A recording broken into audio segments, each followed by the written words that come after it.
Singing is one of the most desired skills in the world, and it takes a lot of time and effort to master. But in this challenge, I will condense that entire process into just 1 month. So come with me in this journey and find out exactly what I did to transform my voice from this, "Oh, freedom is mine, and I know how I feel," to this, "Oh, freedom is mine, and I know how I feel." My name is Zekoz, and I'm going to learn how to sing for 30 days. Let's get it. The ability to sing is highly valued in the world of VTubing, which makes sense, considering its Japanese idol influence, but also in an industry focused on anonymity, your voice and how you utilize it becomes more of an important factor. So if you can do more with it, like sing, you can immediately have a way to stand out in an ever-expanding sea of VTubers. To even have a chance of succeeding in this challenge, we need to come up with a plan. Having a plan allows us to break down the overwhelming task of learning how to sing into much smaller bite-sized pieces. This way, we can have clear goals to strive for each and every day and avoid the risk of burnout or losing drive. There are 3 key parts to my grand plan: direction, routine, and performance. Direction was to ensure that I was being efficient with my learning. With only a single month to work with, I needed to get the best bang out of my buck. This meant getting advice, doing proper research, and diligently tracking everything that I've learned.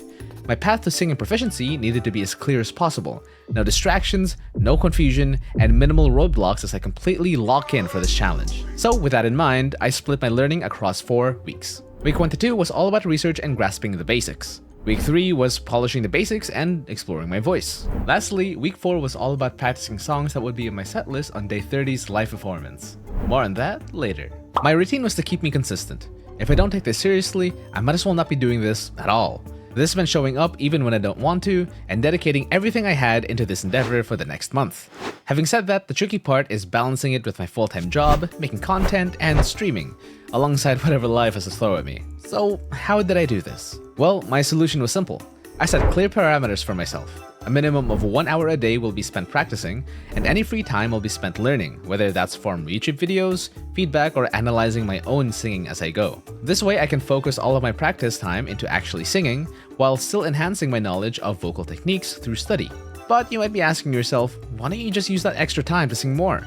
More singing equals more improvement, right? Well, for one, I don't really fancy belting out a Whitney Houston number in the middle of the office. But more importantly, think of it like this. There's no point in being a competitive boxer if you don't know how to even throw a punch. I can sing all I want, but if I don't know what I'm doing, then I won't get very far.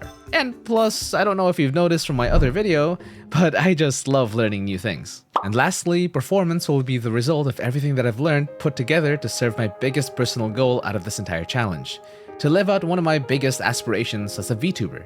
You see, I started my VTubing journey completely starstruck by these VTuber idols who could perform and sing their hearts out to their fans, and I wanted to be just like them, if at least partially. Even if I'm not selling out venues at large concert halls by the end of these 30 days, I do want to host a live performance for my lovely and supportive community in the form of a special karaoke stream. Even if it was self-imposed, the pressure was on. Before we go any further, I just want to be completely transparent with you guys and say that I'm not starting from zero. I've had about 3 months worth of voice lessons about 3 years ago and casually sing every now and again. However, it has been a very long while. 3 years, right? I was slacking on exercises and only really practiced during the once-a-week session. But this time, I really wanted to give it my best shot and see how far I can push the limits of my voice. So with that being said, we need to have a starting point. So I recorded myself singing a new song that I've no practice with, but it's one that I really enjoyed. Feeling Good by Michael Bublé. And I'm feeling good. Sleep in peace when the day is done. That's what I mean. For me. Stars when you shine, you know how I feel. Oh, freedom is mine, and I know how I feel. It's a new dawn, it's a new day, it's a new life, a new life for me, and I'm feeling good. Yeah, it's not great, but it's also not terrible. mostly. There is potential, I just needed to figure out how to bring that out. Now, the first step of the plan was to set a direction. There are so many educational singing videos out there, so where do we even start? Well, instead of blindly clicking, I reached out to my followers on Twitter to get some advice as I knew some of them sang. And while the post itself didn't get a lot of replies or attention, please follow me, I don't know how this platform works, the replies from those that did contribute were fairly useful. Additionally, I knew a couple of really talented friends who took time out of their busy schedule to give me some of their singing advice. Kuzi, oh, I would, but I'd be suffering trying to float the whole time. And Zashudo. The best of all this world could give. Funnily enough, Zash is actually a certified voice teacher. And bro is so passionate at singing and music that he actually offered more than just advice. We agreed on weekly check-ins where I would send him my best recording of Feeling Good, and he would give me feedback. And this feedback would go on to play a very key part in this challenge. So, I don't know how it happened, but the universe has blessed me with a voice teacher now, but I really shouldn't take him for granted because it's only check-ins and consultation. So a lot of practice and learning is still on me. However, now that I've got all that advice, the next step was to compile them into a list. The biggest standout here was breath control, especially because it was supported by the first bit of feedback from Zash. It's an odd thing to say, but it's time to learn how to breathe. I didn't realize until I started researching it, but breathing technique is actually very important for singers, and it makes sense. If you break it down, breathing is a lot of what singing is, at least at the most fundamental level. It's basically just air moving through your flaps in your throat and out your mouth to create a sound. The speed of the air dictates the intensity of the sound, and the size and shape of the passageways, like your mouth and throat, dictate the type of sound that gets produced. Now from hearing that, you might think that to control our breathing, we must focus on our lungs, mouth, or even our throat. But in reality, your abdomen is actually what does most of the heavy lifting. Sure, abs themselves don't make a sound, but they are crucial in affecting the sounds that are produced by controlling the amount of breath you take in and release. You can even test this out for yourself right now. Take your hands and put them around your waist. Now say, s, s, s. Notice how your abs move. Pretty cool, right? In Zesh's feedback, he told me that a lot of my issues would be fixed with proper breathing. And he's quite right. But getting to grips with proper breathing techniques would be difficult. But alas, I binged countless videos to try to wrap my head around it, and I focused hard on developing a mind-body connection so that I can understand that feeling between my abdomen and my breathing. I made sure to keep track of things like how it felt to suddenly contract my abs, how it felt to let out a big sigh of air, how it felt to lock up my abs, and how it felt to ignore my abs completely. It was important to ask myself these questions so that I can become more intimately aware of how my body worked while breathing and, by extension, while singing. It took time, but the more I was aware, the better control I had over it. The first practice session was focused on making my breathing more even. I had this tendency to expel a lot of breath at the start, which meant I had less air later in the phrase, which made it trail off. To tackle it, I sang a phrase whilst keeping the same intensity all throughout. Birds flying high, you know how I feel.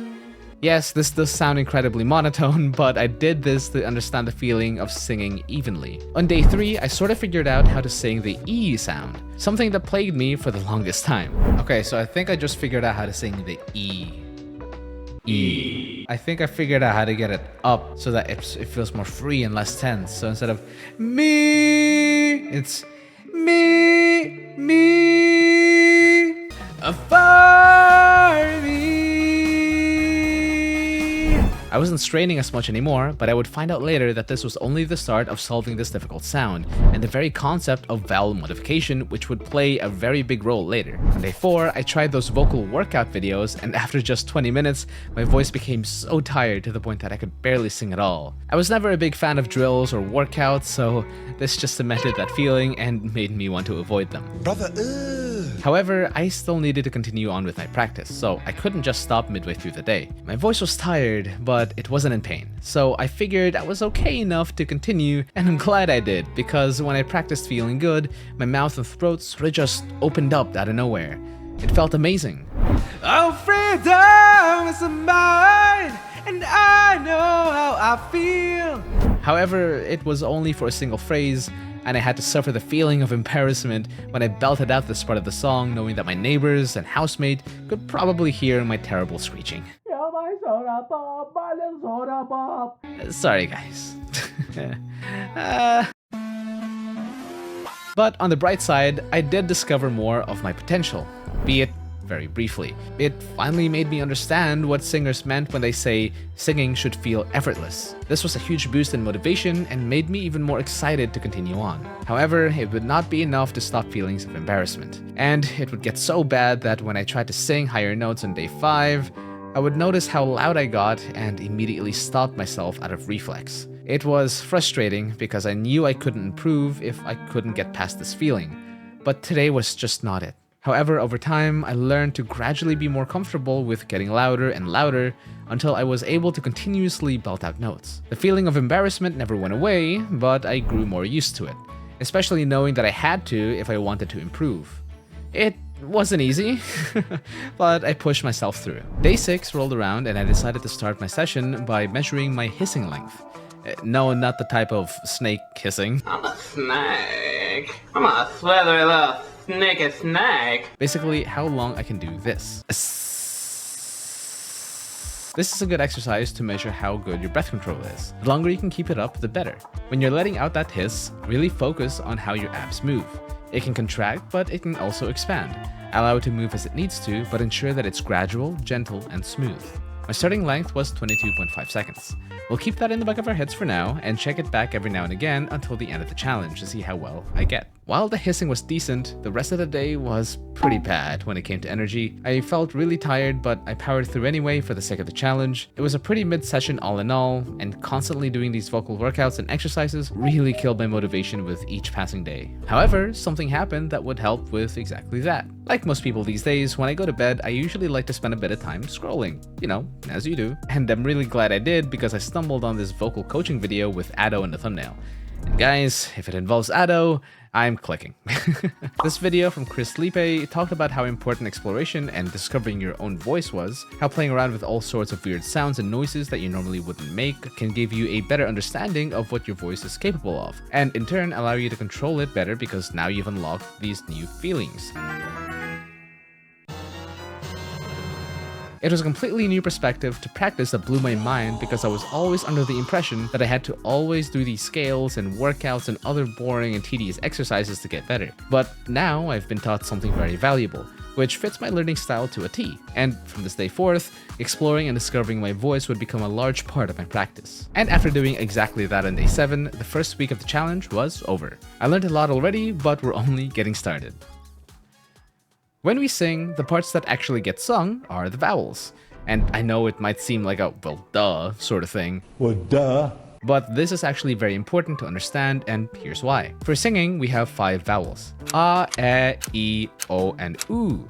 Notice how they're slightly different to the vowels that we use in English. A, E, I, O, and U. Try this. Pronounce the letters A, I, and U very, very slowly. And notice what happens. The letter A is actually a combination of the singing vowels E and E. A, A, A. Likewise, for the letter I, it's a combination of A and E. I. And for U, it's E and U. E-U. U. See what I mean? So this week was all about grasping the idea of vowels and applying it in practice. There were a few moments that made it click for me, one of which was when I was singing You Raise Me Up, a song I'd always had trouble singing because of how high the belted up note was. But after learning about vowels, I noticed that I was singing up with an O vowel, like up. You raise me up! So as an experiment, I modified my pronunciation to be more of an up, up, and this small change worked wonders. You raise me up to walk on stormy seas. Oh, that's the one.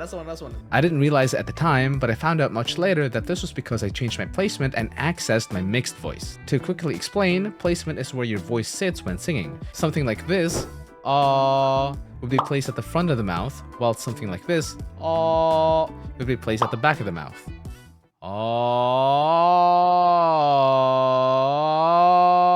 Did you notice the difference? Your mixed voice is the middle register between your heavier chest voice, yeah, and your letter singing voice, yeah. I found that you can practice switching between these by doing a siren exercise like so.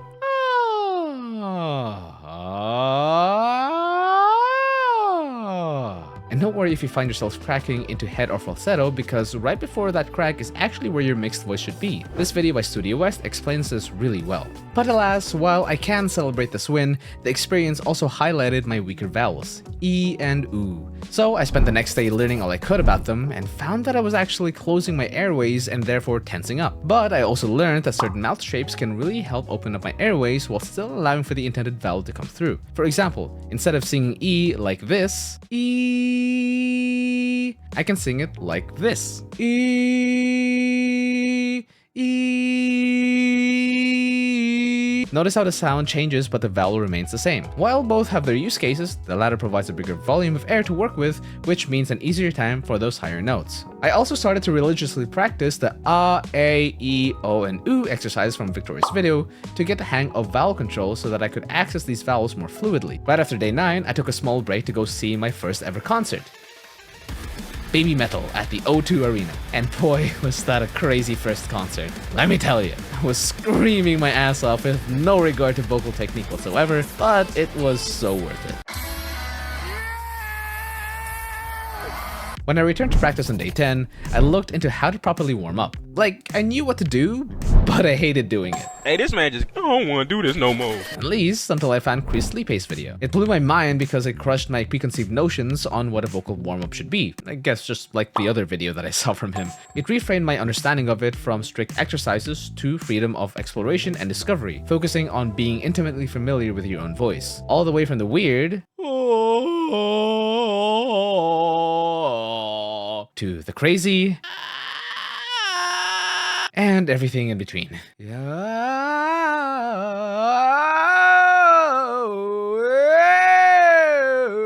Chris showed me how warm-ups in practice shouldn't be about sounding good. In fact, you should feel okay with sounding bad. This is because it's the perfect time to do so, as you can explore, experiment, and just generally have fun playing around with your voice. And at the end of the day, that's what singing should be, right? As I approached the end of the week, there were two vital things that I would learn: leaning into the breath and imagining a downward sensation. When I sent in my second week's recording to Zash, he responded with some key feedback in regards to my breath control, where he described the sensation of leaning into the breath.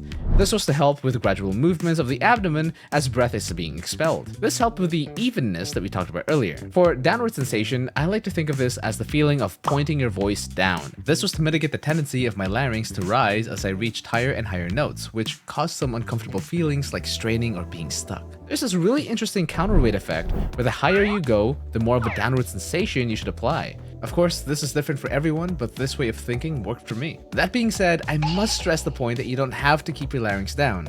It can go high like this, it can also be neutral like this, or it can be low like an opera singer.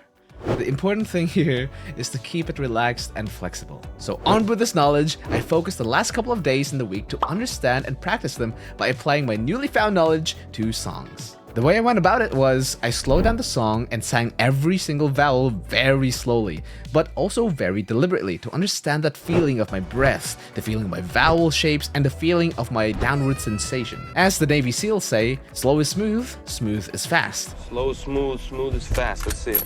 At least I think it was them who said that. I'm not entirely sure. I don't. And with that, my second week came to a close. It was a very dense first 2 weeks, but this would pay off in spades because now I can use what I've learned of the basics and have fun with some playful experimentation for week 3, which would produce some interesting results. Or so you'd think. However, week 3 started off pretty rough. It was a long day, I was physically and mentally drained, I didn't have the energy to do anything, but I did want to stay true to the challenge, so I pushed myself to practice. It was frustrating singing songs that I knew I could do better with, but just couldn't due to all the fatigue. On day 17, Zash sent me some feedback. The main takeaway was that I didn't have as much control of my larynx as I should have, as it kept trying to go up. Ultimately, the downward sensation of the previous week was not properly applied. The second bit of valuable feedback Zash gave to me was to think of the words you're saying and let that guide you. Say the lyrics as poetry aloud or to an audience or person. This helped a lot with developing a more expressive tone and voice while also diverting away from the hyperfixation on control and technique, and therefore allowing myself to relax a little more, helping reduce tension as I focused on expression. And because our last week was coming up, Zash offered to set up an official call to coach me in real time. This is the closest we'll ever get to getting voice lessons during this challenge, so I was super excited and grateful for the opportunity. Until then, alongside practicing all the techniques I learned during the first 2 weeks, I did a lot of voice exploration as well. I also played around with my range to see what my extremes were and where my breaks happened, which gave me a good look at what I could be capable of. Time. Time. Time. Time. Time.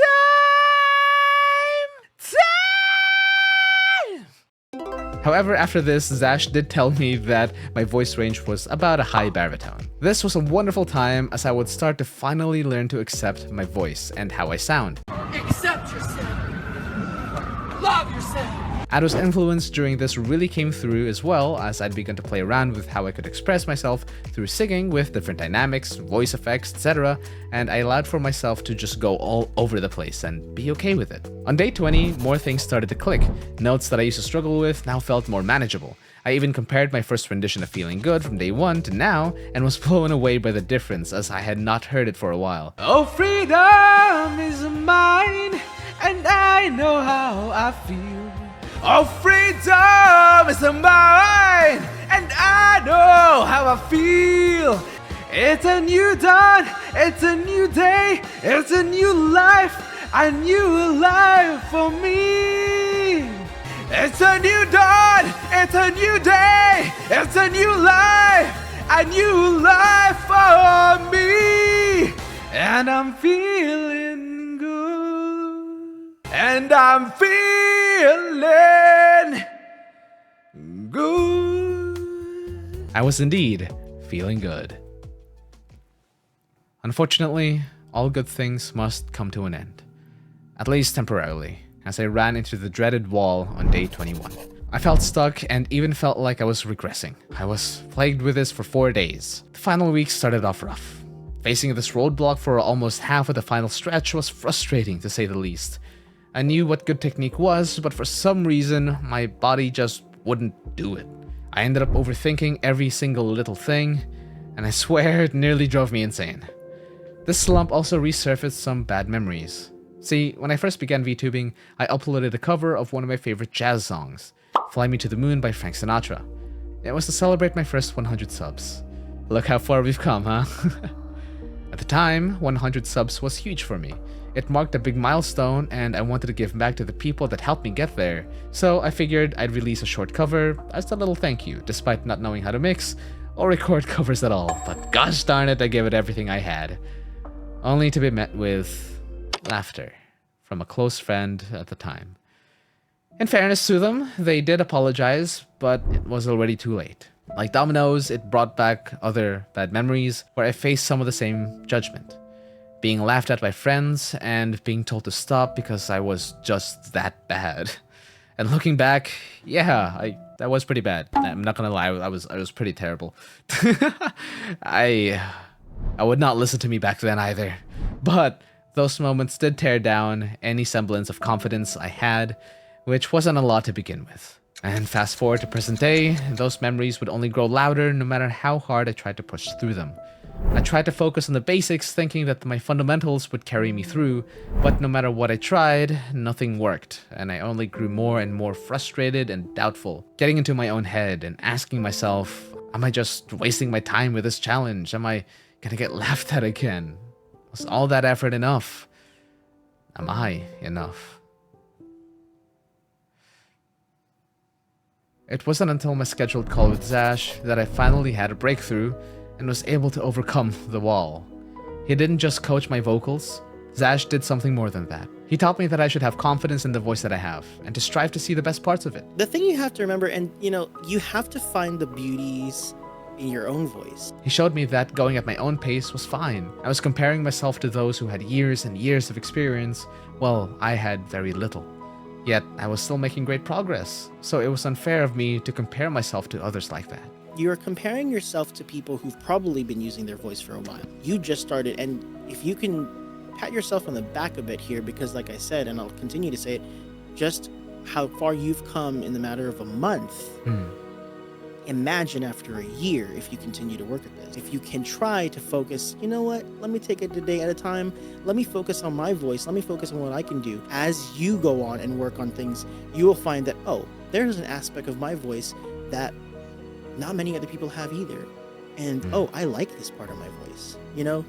And the more you discover, the more you play, the more you'll fall in love with it. He taught me to trust my body to know what to do, to stop overthinking. I've already gone through the painstaking process of learning and practicing techniques hour after hour, day after day, so trust that it'll be there when you need it, so that you can focus on self-expression and having fun. And so, with my self-confidence not only restored, but also bolstered, I used the final 5 days of the challenge to practice every song on my setlist diligently, but also not forgetting to enjoy myself in the process. Day 30, Performance Day.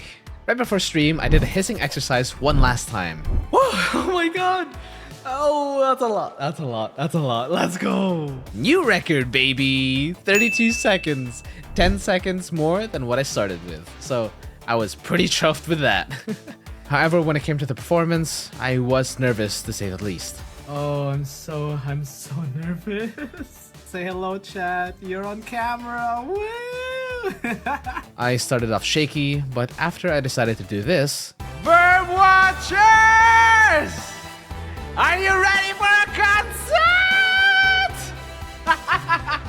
I felt my nerves start to fade, my body finally loosening up, and my anxiety turned into excitement. What it meant to me will eventually be a memory of a time when I tried so hard and got so far. But in the end, it doesn't even matter. With each song I sang, I got more and more comfortable to the point where nervousness was totally replaced with just fun. Total, complete, unadulterated fun. You'll be back, soon you'll see. You'll remember you belong to me. You'll be back, time will tell. You'll remember that I served you well. Oceans rise, empires fall. We have seen each other through it all. And when push comes to shove, I will send a fully armed battalion to remind you of my love. You'll be the one complaining when I am gone. And no, don't change the subject, 'cause you're my favorite subject. By the end of the 30 days, I found a new love for singing. I learned to accept my own voice and stop trying so hard to sound like others. And I know React content gets a bad rap, but the ones where the vocal teachers react to a song and give their insight was something I found very valuable during this challenge. I highly recommend them, and I even made a playlist with those and also all the videos that I used as learning material for this entire 30-day challenge. That'll be linked in the description below if you want to check it out. Also, while you're down there, don't forget to leave a like and subscribe. And if I could be real with you guys for a moment, I may not have the best tone or pitch accuracy, and I'm certainly not going to be selling out any stadiums anytime soon, but I've accepted where I am, and I want to keep moving forward. I want to sing more, and I hope you guys are going to be joining me for the ride. Maybe one day I'll release some originals. Maybe one day I'll even perform live to more than just 30 people on stream. And maybe one day, just maybe one day, I can go up on stage and express myself to the world as an idol. But until then, as I continue to dream these dreams of mine, I'll keep performing. I'll keep having fun as I continue to do things my way. Ciao.